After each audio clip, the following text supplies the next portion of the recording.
Allô? Bonsoir Samuel. Bonsoir à tous. J'espère que vous allez bien. Ça va, on se remet de la défaite d'hier soir. D'accord. Alors aujourd'hui, Samuel, vous avez parlé tout à l'heure de la défaite l'OM et contre le PSG. Oui, tout à fait. Pour commencer, un d'échec répétitif qui se fait D'accord. ressentir de Marseille. Alors c'est l'OM qui a encore perdu face au PSG. Donc disons que c'est une déroute phocéenne. Le mot déroute est compliqué à encaisser et assez juste pour pouvoir en parler plus longuement.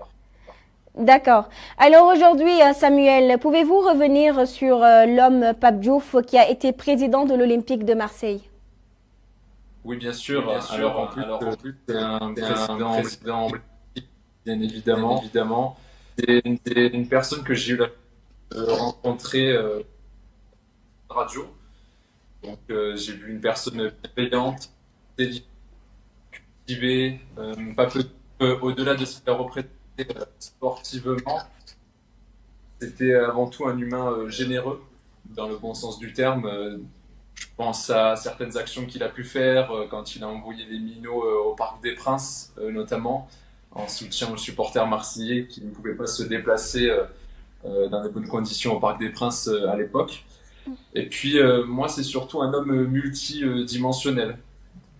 Il ne garde que des bons souvenirs de Pape Diouf. D'accord, mais qu'est-ce qui vous a le plus marqué quand il était président de l'OM? Alors, encore une fois, ce qu'il a fait pour ce Classico, mais de façon générale, il a apporté un certain équilibre. Dans l'édito, on évoquait le côté financier, mais c'était surtout sportif. Le fait d'avoir été un ancien agent, un journaliste sportif, à une époque où les journalistes pouvaient entrer dans un vestiaire et côtoyer les joueurs, ça lui a apporté cette connaissance de l'être humain, qui est ô combien essentielle dans le football quand on a affaire à des égos, et encore plus à Marseille. Il avait cette gestion, limite l'impression que les joueurs étaient ses enfants. Il savait parler à chacun, donner la confiance nécessaire. Et puis j'aimerais lui rendre ce qu'on lui doit, c'est-à-dire que le titre de 2010 qu'on a eu donc avec Deschamps et le président Dassé, pardon, finalement le travail accompli par Pape Diouf et Eric Guéretz la saison 2009-2010 nous a amené vers ce sacre. Donc c'était tout ce travail en amont qui avait permis à l'OM de gagner un trophée des années plus tard. D'accord. Alors, je suis sur le plateau avec le doyen Mamadou Koumé. Je vais le laisser dérouler s'il a des questions pour vous. Moi, je voudrais peut-être vous demander quelle image il a laissé à Marseille. Hier, c'était un match entre le PSG et Marseille et ça tombait justement sur le 4e anniversaire de son décès. Est-ce qu'on a fait quelque chose pour se rappeler, pour se souvenir de cet homme à Marseille hier?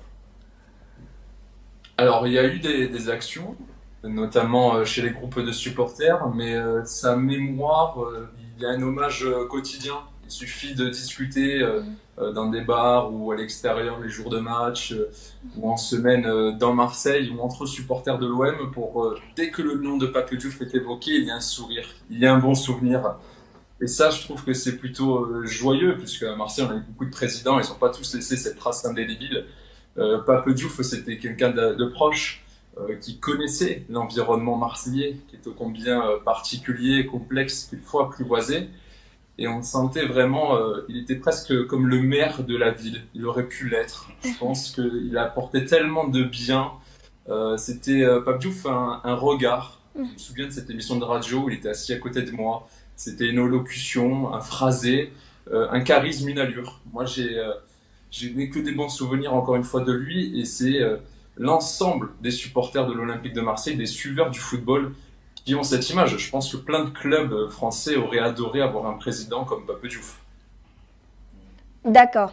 Merci, doyen Koumé. Aliou Faye, c'est également le rédacteur en chef de Desports TV. Il a une question pour vous, Samuel. Oui, bonsoir Samuel. Bonsoir. Alors, vous évoquez tout à l'heure le classico entre le PSG et l'Olympique de Marseille.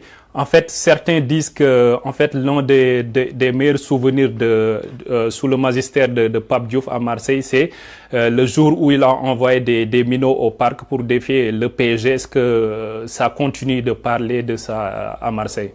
Oui. Oui, bien sûr. Vous avez vu en début d'émission, c'est l'une des premières choses que j'ai évoquées, l'audace.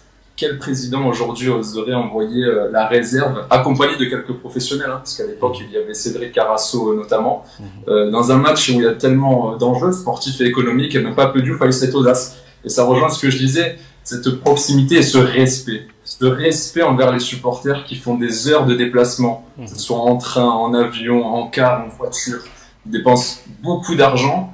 Et bien lui, il a vu que ça n'allait pas dans le bon sens pour ces gens-là, et il a décidé de taper sur la table avec une décision forte. Et puis l'histoire est encore plus belle puisque les minots lui ont rendu l'appareil en retour avec ce match nul obtenu au Parc des Princes. Donc c'est un moment qui fait vraiment partie intégrante de l'histoire de l'Olympique de Marseille. Est-ce qu'on peut dire que c'est l'un des meilleurs présidents de l'Olympique de Marseille depuis sa création? Alors, je pense que Bernard Tapie reste le leader avec notamment cette Champions League et ce qu'il y a autour. Pape Diouf, oui, en deuxième position, sans aucun problème. Voilà, le premier ex-aequo, pour pas le mettre en dessous. Mais évidemment, il a marqué les esprits. Je me souviens, il y a 4 ans, quand je disais l'annonce de son décès, c'était effroyable. C'est difficile de croire que les gens qu'on adore disparaissent comme ça du jour au lendemain. Des gens qui